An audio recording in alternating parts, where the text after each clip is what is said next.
मतपेटे घेऊन आता गावोगावी गाड्या जायला सुरुवात झालेली आहेत। आपण पाहतोय राज्य शासनाच्या परिवहन विभागाच्या ह्या सर्व ज्या गाड्या आहेत ह्या आता मतदान केंद्रावर पोहोचत आहेत। साधारणपणे दुपारच्या सुमारास ह्या सर्व गाड्या ज्या आहेत त्या वेगवेगळ्या मतदान केंद्रांवर पोहोचतील आणि उद्या सकाळी 7 वाजल्यापासून उद्या संध्याकाळी 6 वाजेपर्यंत नागरिकांना आपलं मतदान करता येणार आहेत। राज्य परिवहन विभागाच्या वतीनं गाड्यांची व्यवस्था करण्यात आल्याचं आपल्याला पाहायला मिळतंय। साधारणपणे लोकसभा निवडणुकीसाठी 427 एसटींची व्यवस्था जी आहे ती करण्यात आलेली आहे।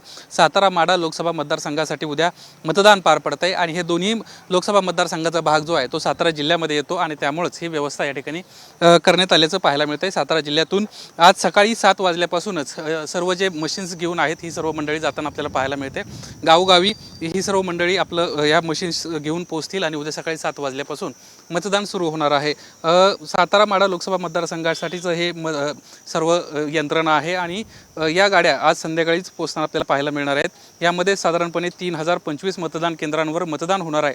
यासाठी विविध शासकीय विभागाचे कर्मचारी निवडणूक कामावर आहेत आणि सर्व मंडळी सोमवारी सकाळी साताऱ्यातून मतदान यंत्रणा घेऊन म्हणजे आज सकाळपासूनच ही यंत्रणा घेऊन ही सर्व मंडळी निघाल्याचं आपल्याला पाहायला मिळत आहेत। अनेक मोठमोठ्या गाड्या ज्या आहेत त्या दाखल होत्या। एस टी महामंडळाच्या वतीनं सातारा, कराड, फलटण, मेढा, पारगाव, खंडाळा, दहिवडी, वडूज, पाटण, कोरेगाव, वाई, महाबळेश्वर, आगार या ठिकाणाहून ही व्यवस्था करण्यात आली आहे आणि आता ह्या साताऱ्यातल्या MIDC परिसरामध्ये जे वखार महामंडळाचं गोडाऊन आहे त्या गोडाऊनमधूनच हे सर्व मंडळी गेल्याचं आपल्याला पाहायला मिळतं आहे। दिवसभरामध्ये या ठिकाणी मतदान केंद्र ज्या मशीन्स आहेत त्याचं वाटप होत होतं आणि आता हे वाटप पूर्ण झालं आहे आणि सर्व मंडळी आता मतदान केंद्रावर आपल्याला पोहोचताना पाहायला मिळतील। उद्याचा लोकशाहीचा महत्त्वाचा दिवस आहे आणि त्यासाठीची ही सर्व यंत्रणा जी आहे ती प्रशासकीय यंत्रणा सज्ज झाल्याचं आपल्याला पाहायला मिळत आहे। काही वेळातच यंत्रणा आपापल्या ठिकाणी पोहोचेल आणि उद्या सकाळी 7 वाजल्यापासून मतदान पार पडेल।